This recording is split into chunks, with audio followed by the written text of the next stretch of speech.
What is up, everyone? Today I am going to be talking about the Year of the Raptor core card sets for every class and which classes won with the new changes and which classes are going to suffer.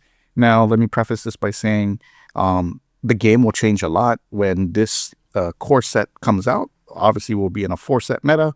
We'll have a new expansion, so those things will definitely affect things, and perhaps some of the core card changes will allude to certain things we might see in the future, but I'm going to keep this video relatively short and sweet. So we're going to go through what cards, hurt the class with them leaving it, and what cards are great additions. So we'll start off with Death Knight, just going left to right. Scourge, unnecessary. Plagued Grain, unnecessary. Soul Stealer, a great card and a big hit to Blood Death Knight. Might of Menethil, unnecessary. However, it is sad to see a movement away from frost spells. I think at some point in the past year, it looked like we would get some type of really supported frost archetype that wasn't just like reliant on the current FFU, the Double Frost Unholy build that we currently see play. But it is sad to see a movement away from Frost. Corpse Bride, not necessarily needed, not a big loss. Noxious Cadaver, not a big loss either. Now, keep in mind, cards on the left are cards that are rotating out, and cards on the right are things that are replacing it. Everything else will stay in the core set. Thalric, a new legendary card, 3 mana, 2/4. You gain twice as many corpses as normal. Draw a card that spends corpses. Pretty interesting tutor. I will play it. The only problem is it's the double unholy. So, and to be fair, double unholy is a rune style that doesn't see that much play. So I do like that support. Pretty decent. Tomb Guardians, not the greatest, but it's decent. Death Metal Knight, trash, won't see play. Death Chiller, I don't think it will see play. Okay. Poison Breath, this probably will see play. It will be pretty decent. I don't know how you would I don't know if you would necessarily run this in every deck, but I think it will be very playable. Malignant Horror, this is actually the best Death Knight card from the core set. Okay. This card was so good at being a corpse spender.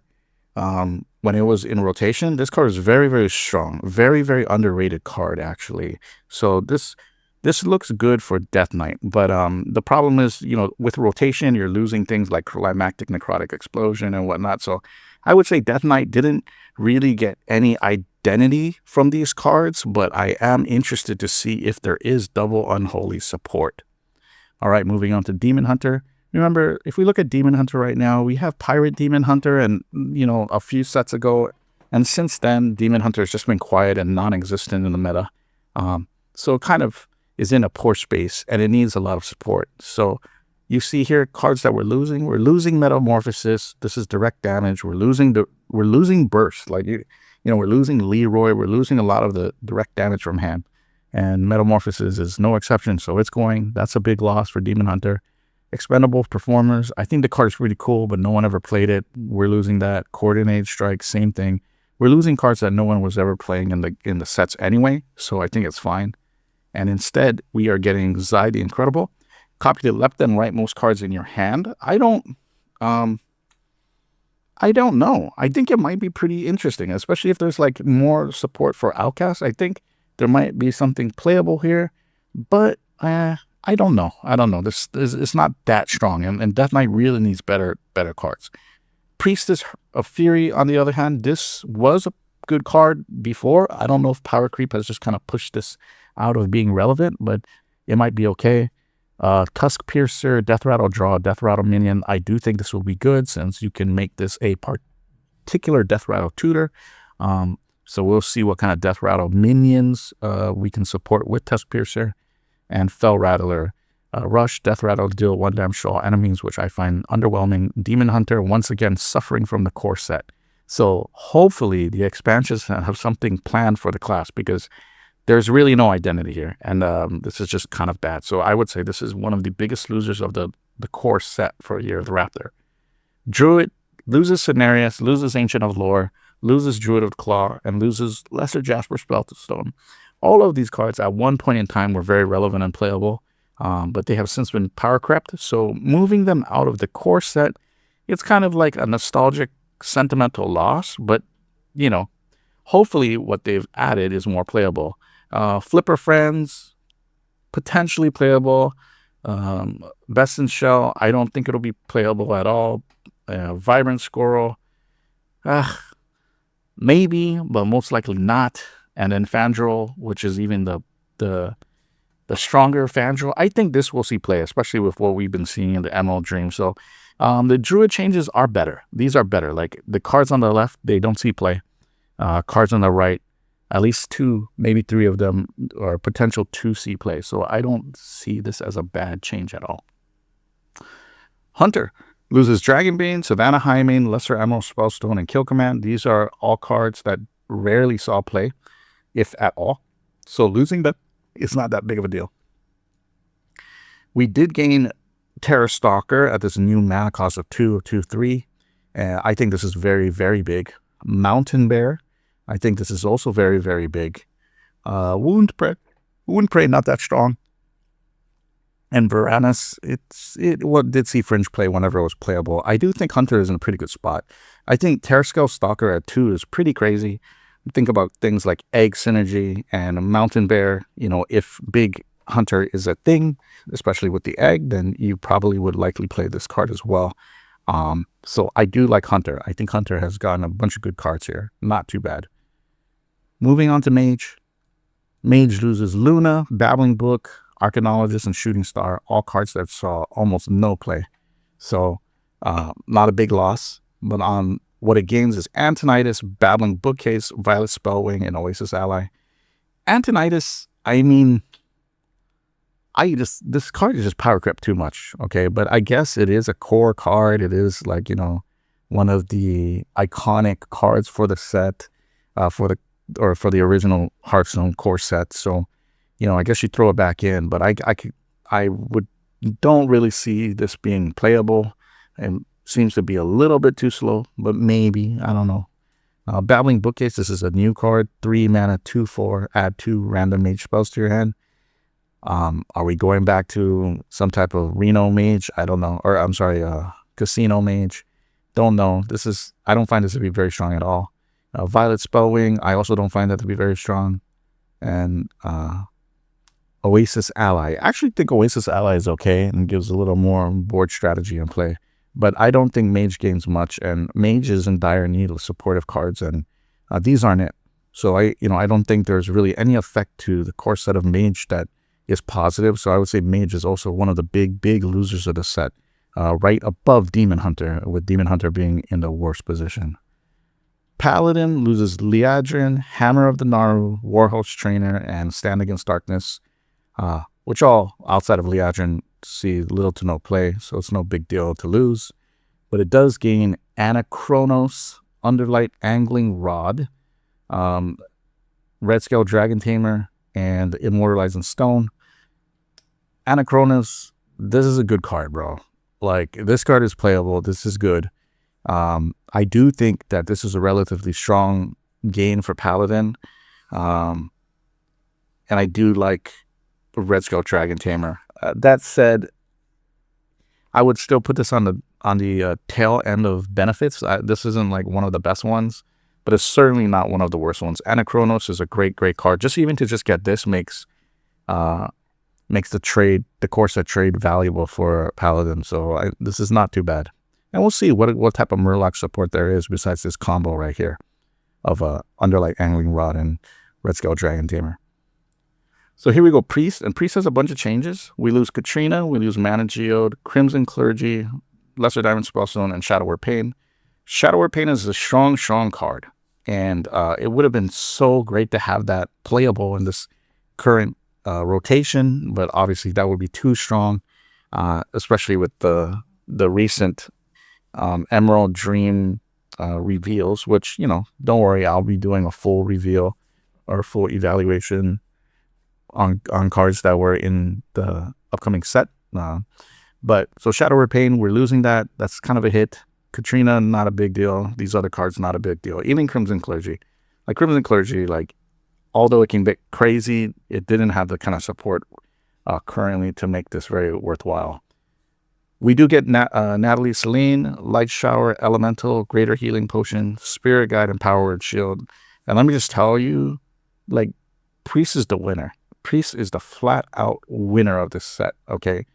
Light Shower Elemental, not a big deal, not too crazy, but it's not horrible. Natalie Celine, not bad. It's removal. Can you imagine this versus like the Tortalin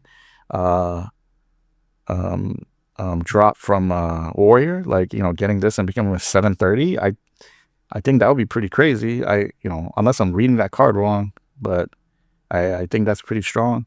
Greater Healing Potion, I don't think it'll see play. It might in control, like if there's a priest control comes back, especially with a lot of the lethality out of the current game, right? Like you're losing Leroy, you're losing a lot of the burst, so healing for 12 and finally stabilizing can be a big thing, especially with drawing a card added to the effect now. So this might be decent as a one-of in a very long control-oriented deck. Spirit Guide, just very good. 5 mana, Death Rattle, draw 2 spells. Like, that's very, very solid. And Power Word Shield, which is just the iconic draw card of the class, and it should always have it. So glad to have this card back. Priest is one of the winners, like, if not the best winner, like top 2, top 3.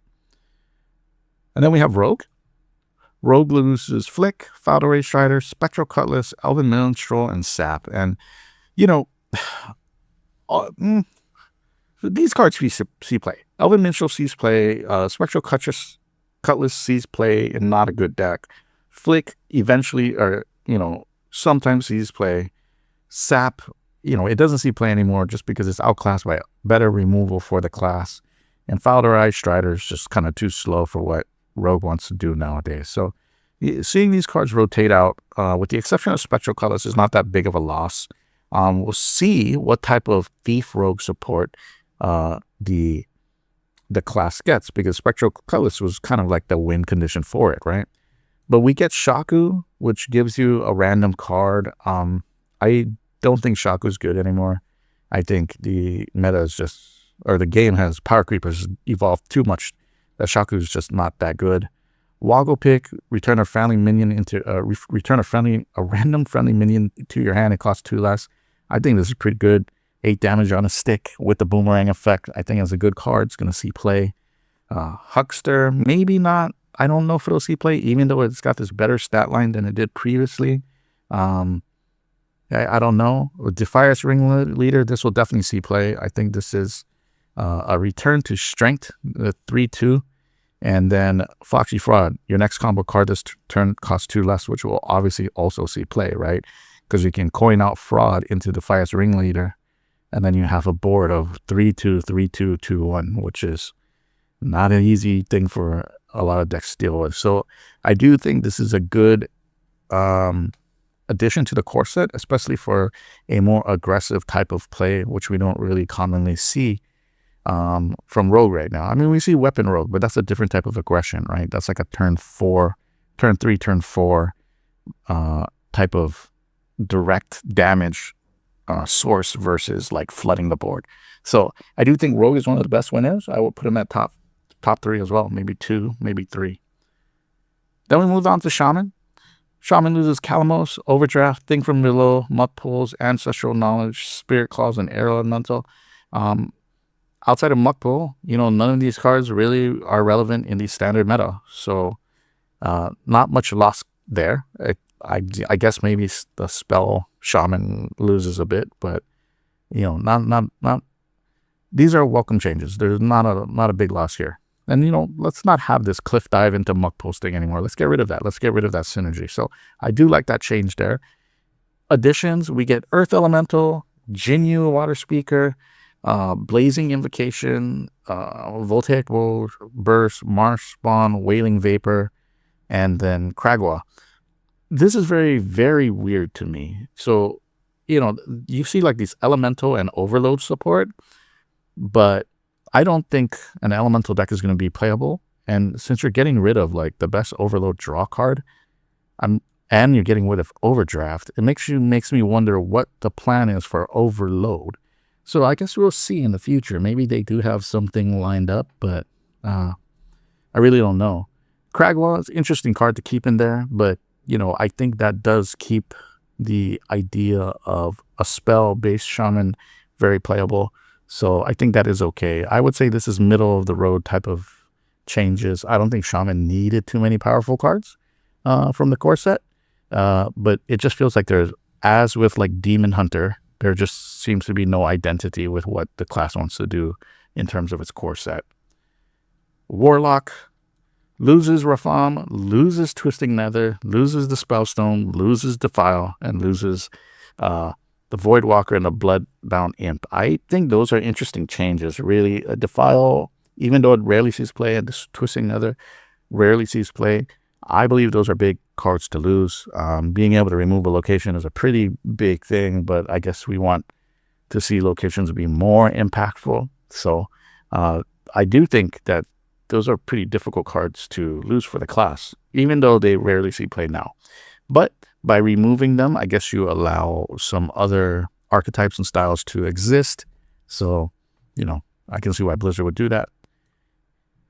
What you get instead is Solarium, Despicable Dreadlord, Dark Peddler with the buffed health, Vulgar Homunculus, Fiendish Servant, and Demonic Assault, which, I don't know.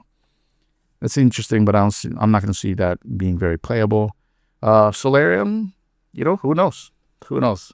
Like, I don't, there is not a card out here except for Dark Peddler and maybe Vulgar Homunculus that really stands out to me as like a positive kind of return for the Warlock class. It's just different things to play with. So I would say Warlock is also a big loser of the set. And lastly, for the classes, we have Warrior. Losing Deathwing, Towncrier, Bladestorm, Frightened Flunky, and Whirlwind. I think these are all kind of big to lose. Towncrier is a decent card. Still sees play once in a while. Bladestorm, important card. We're losing that. And Whirlwind, we're losing that. Those are all pretty important cards. So this will allow for, more of these stealth or like wider board ideas to survive. So I think that's a welcome change for overall parity in the game. But I don't know if that's worth it for the Warrior class, because it gets Bulwark of Azeroth, which, I don't know. I don't think that's going to be that strong. Maybe. Bloodhoof Brave, that's not going to be playable. Ravaging Gold, that's not going to be playable. Hookfist 300, after hero attacks, gain Former and draw a card. Maybe. And I know a guy which is returning this taunt thing, which I don't believe will see play at all. I think Warrior is another big loser. I think that's one of the worst changes of the core set. And lastly, the neutrals. If you look at all the cards we're losing here, the big ones that stand out to me are losing Sylvanus, Alexstrasza, Leroy Jenkins, Mind Control Tech, Warsong Grunt, and then South Sea Deckhand. Everything else kind of not very impactful. So, but you can see that we're moving away from the mech synergy. A lot of these magnetic mechs being removed. But what we do gain in the core set, and I think this is one of the most positive looking things from the core set change, is getting the Curator, Finja, tradable Black Knight at 4 mana, which is kind of crazy. I don't know if that is that right. So that's pretty crazy. Getting those, Steam Cleaner, and then Nether Spite Historian. I think those are going to be big additions to the core set. Glad to see it, especially the Curator. This is one of my favorite cards of all time. So very, very happy to see this card come back, especially with Murlocs and Dragons. Definitely going to be seeing play throughout the expansion. So that is the core set in a nutshell. Stay tuned. I know we haven't been putting many videos out lately, but I'm going to be quite frank. The meta has kind of been very stale and stagnant, and there's really not much to talk about. I don't really want to showcase any new decks because I feel like you can easily find the newest decks to play, and then that it doesn't change a lot. I think the meta is pretty fair among all the decks, but it's just not very fun. right? So that's my feelings, but I will be doing full reviews on the expansion. Stay tuned for that, and we'll see you next time.